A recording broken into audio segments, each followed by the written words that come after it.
მოგესალმებით. ეთერშია ინდუსტრიული მაცნე. მე სოფო ლეთოდიანი ვარ. დღეს გადაცემაში ნახავთ.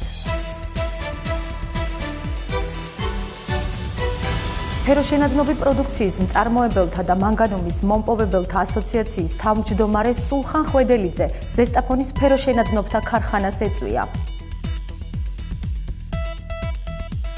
ჯორჯიან მანგანეზის მორიგი სოციალური პროექტი ჭიათურაში. 20 მაისს საწარმო განახლებული ინფრასტრუქტურით შეხვდება. პერევისას მაღაროზე მასშტაბური სამუშაოები მიმდინარეობს. ჭიათურაში ცენტრალური გამამდიდრებელი ფაბრიკის მიმდებარე ტერიტორიაზე საგზაო ინფრასტრუქტურის მშენებლობა ხორციელდება. წლის საუკეთესო სპეციალისტად აღიარებული ენერგეტიკოსის ნანა ტაბატაძის პროფესიული და პიროვნული პორტრეტი.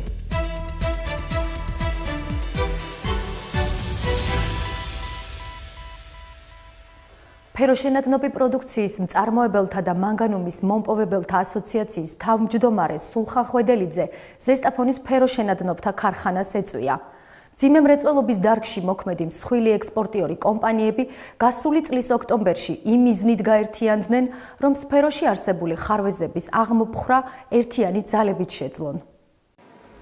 ფეროშენადნობი პროდუქციის მწარმოებელთა და მანგანუმის მომპოვებელთა ასოციაციის წარმომადგენლობა კომპანია ჯორჯიან მანგანეს დარგში არსებული პრობლემის ადგილზე გაცნობის მიზნით სტუმრობდა. სულხან ხვედელიძემ ასოციაციის თავმჯდომარის რანგში ფეროშენადნობთა ქარხანაში პირველი ვიზიტი ფეროშენადნობი პროდუქციის ბაზარზე არსებული კრიზისის განზოგადებითა და პროდუქციის თვითღირებულებასთან დაკავშირებულ სირთულეებზე საუბრით დაიწყო. მისი თქმით, ასოციაცია დარგის კრიზისიდან გამოყვანის მიზნით ქვეყნის სამთავრობო სექტორთან მოლაპარაკებას გეგმავს, რომელთა შორის ერთ-ერთი უმთავრესი ელექტროენერგიასა და სარკინიგზო სატვირთო გადაზიდვების ტარიფებთან დაკავშირებული საკითხების გადახედვაა, რათა ქარხანას როგორც დიდ მომხმარებელს გარკვეული სახის შეღავათი დაუწესდეს. ასოციაცია ზრუნავს დარგის გადარჩენაზე. ჩვენი თავარი პირობა და არსია იმაში, რომ ჩვენ გავაერთიანეთ მთელი ყველა საწარმო, რაც კი საქართველოშია ამ დარგში და ერთიანი ძალისხმევით ვცდილობთ, რომ გადავრჩეთ, რადგანაც დღეს დგას რეალურად გადარჩენა არ გადარჩენის საკითხი. იმიტომ როგორც მოგეხსენებათ, საქართველოში დაახლოებით 10 საწარმოა ფეროშენადნობი, აქედან 5 გაჩერებულია და 5-იც არის ზღვარზე და რო არ გაჩერდნენ, ჩვენ ამისათვის აბსოლუტურად ყველაფერს ვაკეთებთ. ეს არის მთავარი ხელისუფლების გვერდში დგომა და ველოდებით კონკრეტულ ნაბიჯებს. სულ დაახლოებით იქით კვირაში ჩვენ უკვე კონკრეტული პასუხი უნდა გქონდეს და ჩვენ მივაწოდეთ მათ პროექტი თუ რას მოგცევს დარგზე ხელშეწყობა. ანუ არა მარტო ეს რომ სოციალური ფონია და რაიონებშია ქარხნები და დასაქმებულია რაიონის მოსახლეობა, ასევე ჩვენ ვართ ყველაზე დიდი ექსპორტიორები, დარგია ყველაზე დიდი დამსაქმებელი და ვალუტის ერთ-ერთი მთავარი შემომტანი ქვეყანაში. კომპანია ჯორჯიან მანგანეზის ადმინისტრაციის წარმომადგენლებთან შეხვედრის შემდეგ სტუმრებმა დაათვალიერეს ფეროშენადნობთა ქარხნის უბნები, ადგილზე გაეცნენ საწარმოო პროცესს და დასაქმებულთა შრომის პირობებს. ჯორჯიან მანგანეზში ასოციაციის ფუნქციონირებაში დარგის განვითარების ხელშემწყობს ხედავენ. ეცნობიან პრობლემებს, ეცნობიან ქარხანას, აინტერესებთ ხალხის აზრი, აინტერესებთ ის პრობლემები, რაც შეიძლება კონდეს ქარხანას და შესაბამისად, როგორც თვითონ აღნიშნავენ, მოსვლის მიზეზი არის მთავრობასთან კონსოლიდაცია, ურთიერთობა, პრობლემების დარეგულირება, მოგეხსენებათ ჩვენთან ელექტროენერგიის ფასზე ალაპარაკი, არის კიდევ სხვადასხვა პრობლემები, რომლის მოგვარებაშიც გარკვეულწილ დახმარებას გვირდებიან და ვნახოთ რა იქნება. პროდუქცია როცა ღირდა $1250-1300-მდე ჩვენი წარმოებული პროდუქცია ეხლა $650 და ამ შემთხვევაში საწარმოება შეიძლება სულ განადგურდეს. ამდენად დიდი მნიშვნელობა აქვს მსგავს ასოციაციებს და მას შექმნას. ახლა ერთი იქნება და თავის საკითხს უკვე მონდომილი არიან და უკვე გარკვეულწილად დაყენებულია საკითხები, როგორც გავიგე ინფორმაცია და ამ თემაზე განსაკუთრებით აქვს მსჯელობა და ეს საინტერესოა ქარხნისა და ქარხნის მომავლისათვის. მძიმე მრეწველობის დარგში მოქმედი მსხვილი ექსპორტიორი კომპანიები გასული წლის ოქტომბერში სფეროში არსებული პოტენციალის სრულად ამოქმედების მიზნით გაერთიანდნენ, მას შემდეგ რაც პრობლემათა ნუსხას გაანალიზებენ, ასოციაციის საბჭო, როგორც მისი თავმჯდომარე ამბობს, მხარეებს გამოსავლის გზებს შესთავაზებს. ასოციაციის საბჭო მთავრობასთან ელექტროენერგიის მოქმედი ტარიფის გადახედვის საკითხზე საუბრის დაწყებას გეგმავს, რათა ურთიერთთანამშრომლობით რთული ვითარებიდან გამოსავლის გზები მოიძებნოს.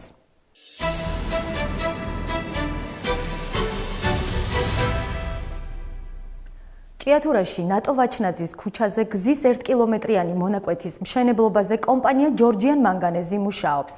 ტერიტორია, სადაც კომპანია სამშენებლო სამუშაოებს ახორციელებს, მუნიციპალიტეტის დაქვემდებარებაშია. ჩვენ შემდეგ სიუჟეტში ჯორჯიან მანგანეზის მორიგი სოციალური პროექტის შესახებ გიამბობთ.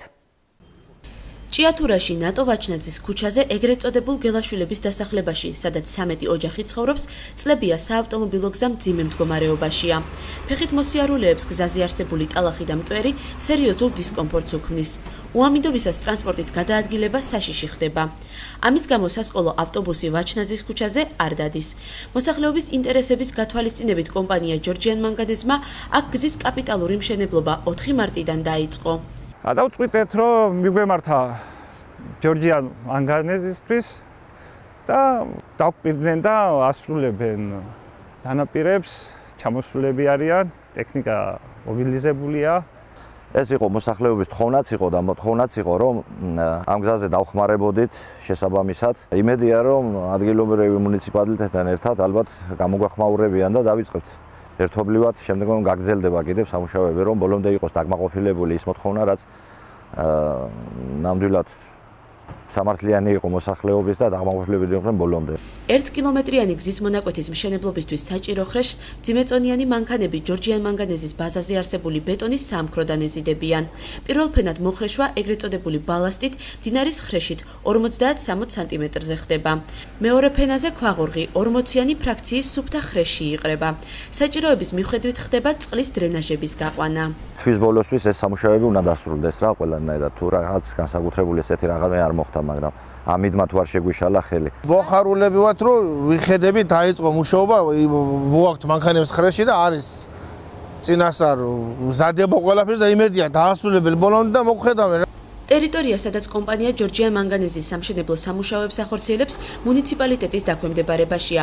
როგორც ჭიათურის მუნიციპალიტეტის ინფრასტრუქტურისა და სივრცითი მოწყობის სამსახურში განაცხადეს, მას შემდეგ რაც კომპანია გზის მონაკვეთის მოხრეშვას დაასრულებს, მუნიციპალიტეტი მის მობეტონებას უზრუნველყოფს. ინფრასტრუქტურის სამსახურში ასევე ვაჩნაძის ქუჩაზე არსებული ხიდის მშენებლობაზე საუბრობენ. ეს იყო მოლაპარაკების საგანი, რომ ჯორჯიან მანგანეზს რაღაც ეტაპის სამუშაოები უნდა ეწარმოებინა იქ.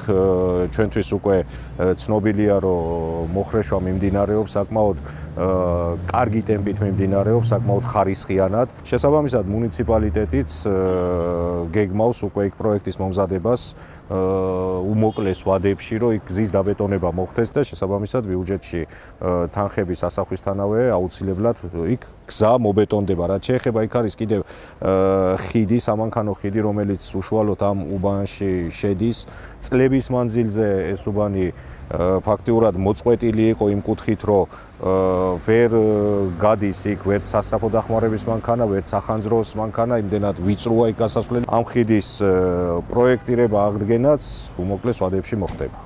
ამ ეტაპზე ვაჩნაძის ქუჩაზე გზის მშენებლობაში ყოველდღიურად კომპანია ჯორჯიან მანგანეზის ბალანსზე არსებული საგზაო გრეიდერები, კრაზები და მტვირთავებია ჩართული. სამუშაოების სწრაფ რითმში მიმდინარეობს. ადგილობრივი ხელისუფლების და ჯორჯიან მანგანეზის წარმომადგენლები კოორდინირებულად თანამშრომლობენ. მას შემდეგ, რაც სამუშაოების პირველ მთავარ ეტაპს ჯორჯიან მანგანეზი დაასრულებს, სამუშაოებს ადგილობრივი ხელისუფლება გააგრძელებს.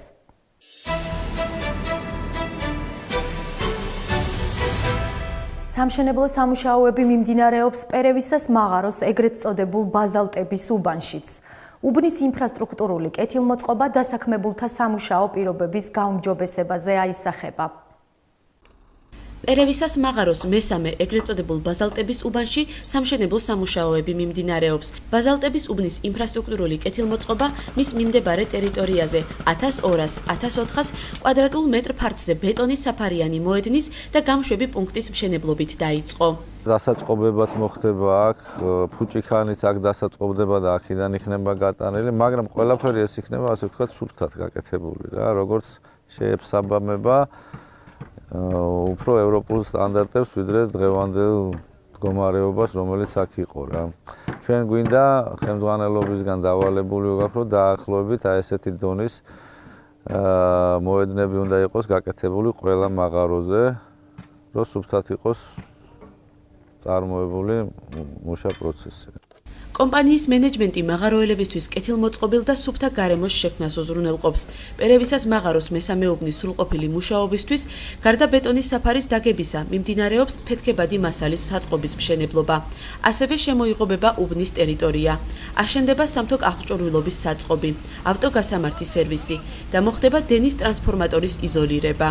ვასხამთ ფილას 20 სანტიმეტრზე თანამედროვე ტექნოლოგიებით. სამუშაოები ახლა შეეხება მიმდინარეობს აქტიურად, მიმდინარეობს ხარისხიანად და ტემპში, რაც შეიძლება ტემპში. როგორც პერევისას მაღაროს მესამე უბნის უფროსი გვიყვება, აქ განსაკუთრებით ხარისხიან მადანს მოიპოვებენ. გაუმჯობესებულია წარმოების ტექნიკაც. ამ დროისთვის გარდა სამშენებლო სამუშაოებისა, პერევისას მაღაროზე გვირაბის კვეთის გადამაგრების პროცესი მიმდინარეობს. თავიდან აქ იყო ძალიან ცუდი მდგომარეობა, ჭუჭი იყო, ტალახი იყო. ზაფხულში მტვერი უბედურ ხარისხი ძალიან დამტვერიანება იყო და ეს გააუმჯობესეს, სისუფთავე იქნება. წარმოების დონე გაუმჯობესებულია. აღარ ჭიდება, აღარ ცელმოვალი, აღარ წესი, არაფერი. სალიანდაგუზ აღარ ჭიდება, დასაკატოთა პირდაპირ შედის მანქანასაგრებზე, აიღებს. მონგრეულ მადანს და ყრის ეზოში. ამ ეზოდა ხდება შემდეგ დატვირთვა. გარაზები და მინის ფაბრიკაში. სამშენებლო სამუშაოები საწარმო სპეციალურ რეჟიმში ყოფნის პერიოდში დასრულდება. 20 მაისიდან განახლებულ სამრეწველო პროცესს ეგრეთ წოდებული ბაზალტების უბანი ინფრასტრუქტურულად გამართული შეხვდება. სპეციალური რეჟიმის პერიოდში ეს უბანი ეს სამუშაოები დასრულდება და მას მერე რაც 20 მაისს დაიწყება მუშაობა სრული დატვირთვით. ეს უბანი იქნება მზად. ანუ ჩვენი საქმე, რაც შეეხება სამშენებლო საქმეს, დაბეტონებული იქნება და აშენებული ყველაფერი ის, რაც პროექტით გვაქვს დავალებული.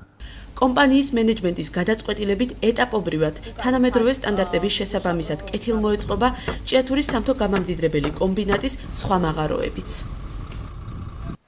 სამუშაოების დასრულების შემდეგ ეგრეთ წოდებულ ბაზალტების უბანში კეთილმოწყობილი სამუშაო მოედნის გარდა ექსპლუატაციაში შევა ავტოგასამართი სერვისი, ფეთქებადი მასალისა და სამთო აღჭურვილობის საწყობები.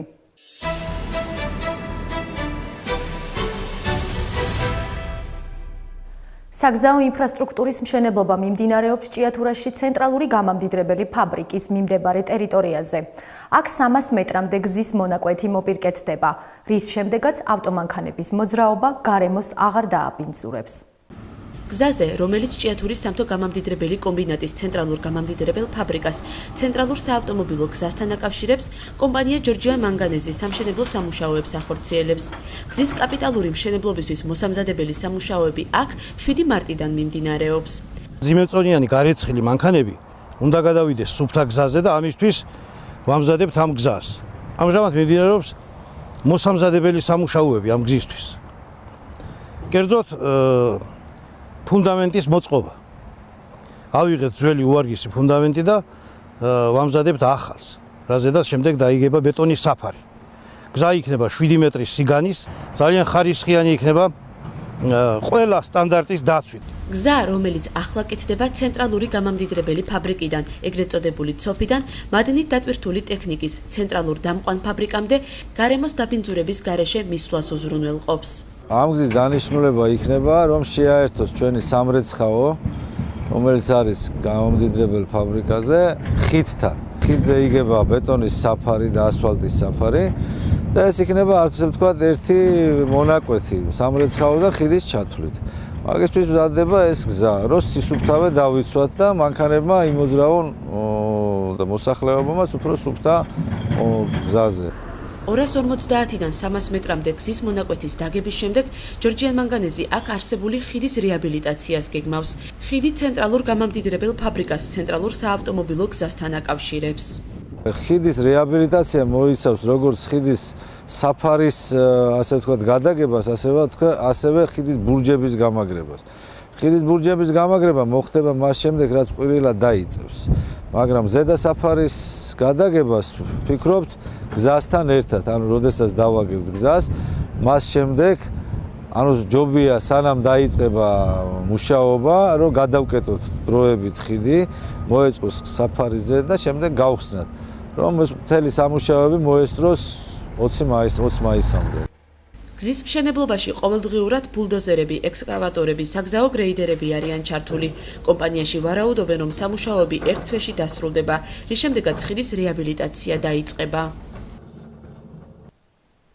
ჯორჯიან მანგანეზი აღნიშნულ ტერიტორიაზე მდებარე ხიდის რეაბილიტაციასაც გეგმავს.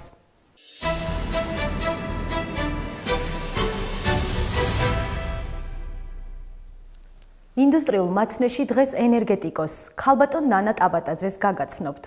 ნანა ტაბატაძე ვარციხე ჰესში მუშაობს. ნაციონალური ბიზნეს რეიტინგების სააგენტოს მიერ წლის საუკეთესო სპეციალისტად აღიარებული ენერგეტიკოსის პროფესიული და პიროვნული პორტრეტი. ნახეთ ჩვენი კორესპონდენტის მიერ მომზადებულ რეპორტაჟში. ესუთია შემოვიდა სახელმწიფო ელექტროსისტემიდან წერილი, რომელიც გვთხოვს, რომ მაქსიმალურად მოკლე ვადებში მივაწოდოთ ტექნიკური ინფორმაცია ჰიდროსადგურების, მაჩვენებლების ჰიდროსადგურის კონკრეტულად ეხლა ჩვენი სადგურის ტექნიკური მაჩვენებლები. სახელმწიფო ენერგოსისტემიდან შემოსულ შეტყობინებაზე პასუხის მომზადება მისი სამუშაო დღის პირველი მთავარი ამოცანაა. დარგის ცენტრალურ უწყებასთან სავალდებულო კომუნიკაციისათვის საჭირო მონაცემების დამუშავების პარალელურად საწარმოში კონსოლიდირებული ყველა ინფორმაციის მონიტორინგიც ხორციელდება. კონტროლდება მონაცემები ჰიდროაგრეგატების მდგომარეობის შესახებ. ვარციხე ჰესი 2005-ის ტექნიკური განყოფილების ხელმძღვანელობის პატივი 10 წელზე მეტია პროფესიონალ ენერგეტიკოს ნინო ტაბატაძეს აქვს დაკისრებული. ამ პოზიციამდე კი ის პირველ ჰესში მორიგე ინჟინრისა და შემდეგ სადგურის უფროსის მოადგილის თანამდებობაზე მუშაობის გამოცდილებით მივიდა, როცა უშუალოდ იყო ჩართული წყლის ენერგიად გარდასახვის პროცესში. პროფესიის სიყვარული დაკისრებული მოვალეობის შესრულებაში ბოლომდე დახაჯვის საშუალებას აძლევს. მიყვარს ჩემი საქმე, მიყვარდა მაშინაც, როდესაც ჰესზე ვიყავი და უშუალოდ ჩართული ვიყავი ელექტროენერგიის წარმოების პროცესში მორიგე ინჟინრის თანამდებობაზე, მაგრამ იგივე სიყვარულით ვაგრძელებ დღესაც, რა თქმა უნდა. დრო გადის, გამოცდილება მეტი მივიღე და ამან გამოიწვია ჩემი დაწინაურება და ამ თანამდებობაზე გამოყვანა, მაგრამ ძირითად საქმიანობასთან, რა თქმა უნდა, ისევე იმ ტექნიკურ საქმიანობასთან ვარ კავშირში, რასაც ვასრულებდი წინა წლებშიც და გრძელდება ასევე ძირითადად ის ანუ ტექნიკური განყოფილების ძირითადი ფუნქცია ეს არის. ძირითადად იმ ტექნიკური ინფორმაციების, დოკუმენტაციის და იმ ტექნიკური ინფორმაციების ფლობა მთლიანობაში, რაც საჭირო არის სადგურების ტექნიკური მართვისათვის, ანუ ძირითადი ფუნქციის შესასრულებლად, რაც არის ელექტროენერგიის წარმოება და რეალიზაცია.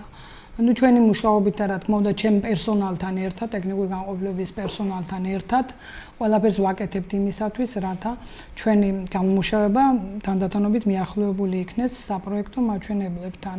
საპროექტო მაჩვენებლები ეს არის წლიური გამომუშავება არის 1 მილიარდი კილოვატ-საათი, რაც შეეხება ახლა ფაქტიურად ვარციხესების გამომუშავებას ბოლო წლების განმავლობაში. ეს არის შეადგენს დაახლოებით იცვლება ცვალებადია, რა თქმა უნდა, დამოკიდებული ვართ გარემო პირობებზე და იცვლება წლიური გამომუშავება 750-დან 850 მილიონ კილოვატ-საათ ელექტროენერგიამდე. ხელმძღვანელის რანგში მყოფს ტექნიკურ საკითხებზე მუშაობა უწევს. განყოფილების 7-ვე სპეციალისტზე დავალებების გადანაწილებას თანამდებობრივი ინსტრუქციის შესაბამისად ახდენს. ძირითადად გეგმიურ პარამეტრებს კი საწარმოს ტექნიკურ დირექტორთან ათანხმებს. შეფასება ვარციხე 2005-ში ნინო ტაბატაძეს ერთ-ერთი წამყვანი თანამდებობა უჭირავს. ტექნიკური განყოფილება, ხელმძღვანელობა არც თუ ისე ადვილი სფეროა. მის მოვალეობაში ძირითადად შედის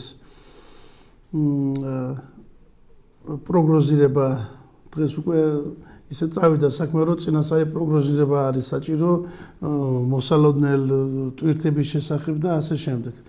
ამიტომ ნინო ტაბატაძის გამოცდილება, რაც მას გააჩნია, ის ინფორმაცია, რაც მას აქვს, როგორც ტექნიკური ხელმძღვანელს, ამ წინასწარ პროგნოზირებას აკეთებს გამომუშავებული ელექტროენერგიის შესახებ. აგრეთვე მას ევალება ძირითადად გამომუშავებული ელექტროენერგიის აღრიცხვიანობა და შემდეგ ამ შედარების აქტების მომზადება ელექტროსისტემასთან, ენერგოპროჯოჯიასთან. აგრეთვე ძირითადად მის მოვალეობაში შედის საწარმოს პერიოდული ინსტრუქტაჟის და პერიოდული სწავლების კურსის აებს თემების განახლება და მომზადება და ასე შემდეგ. ენერგეტიკოსი ქალბატონის პროფესიული ალღო და საქმისადმი გულისხმიერი დამოკიდებულება ნაციონალურ ბიზნეს რეიტინგების სააგენტოში შეამჩნიეს და ის გასული წლის საუკეთესო სპეციალისტად აღიარეს. განყოფილების თანამშრომლები ამ ფაქტით ამაყობენ და ხელმძღვანელში არა მარტო საქმისადმი დამოკიდებულება, არამედ მისი პიროვნული თვისებებიც მოსწონთ. ის 2015 წელში გამარჯვებული არის ნომინაციაში წლის საუკეთესო, როგორც წლის საუკეთესო სპეციალისტი. ის არის ძალიან ერთგული პიროვნება, არ არსებობს საკითხი, მასთან რო არ შეგეძლოს საუბარი. თუ რომელიმე ჩვენგანს გაუჭირდება რაიმე, ის ყველას გვერდში უდგას. ენერგეტიკოსები არიან ნინო ტაბატაძის დაც და მეუღლეც. ნატო პირველ ჰესში მორიგე ინჟინრად მუშაობს. ამირან გაჩეჩილაძე კი მესამე სადგურშია მორიგე მემანქანე. ტექნიკური უნივერსიტეტის დამთავრების შემდეგ დები ერთდროულად განაწილებით მივიდნენ ვარციხის კასკადში სამუშაოდ და ამ დრომდე განსხვავებული სამუშაო პოზიციებიდან საერთო საქმეს ემსახურებიან. წილს დებენ საწარმოს ენერგოსისტემის გამართულ ფუნქციონირებაში. ნამდვილად რთულია იყო ქალისთვის ენერგეტიკოსი, ეს ამდენი წლები აქ მუშაობ და მე და ჩემმა დამ ეს ძალიან კარგად ვიცით. არის ესე, მაგრამ შეჩვევაა ყველაფერი და თანდათან პროფესიონალიზმი წლებთან ერთად მოდის და უბრალოდ ეჩვევის სამსახურს, იცი რა უნდა გააკეთო და ამას მოაქვს სიმშვიდე. როცა იცი რა სიტუაციაში როგორ უნდა მოიქცე, როცა არის ნორმალური სამუშაო დღეები, ძირითადად ეს არის კონტროლი, ჩვენ განახორციელება ცვლის უფროსის მიერ ცვლის განმავლობაში, პასუხისმგებელი ხარ სადგურმა იმუშაოს ეკონომიურად და უავარიოდ. ძირითადად არის კონტროლი, შენ აკონტროლებ ყველა პარამეტრს, ყველაფერი იყოს ნორმის ფარგლებში. ამაზე კონტროლზე ძალიან ბევრი რამეა დამოკიდებული. არის აუცილებელი, რომ შენ შეგეძლოს სწრაფად აზროვნება, შეგეძლოს ფიზიკური მონაცემებიც უნდა იყოს ფორმაში ნორმალურად რა.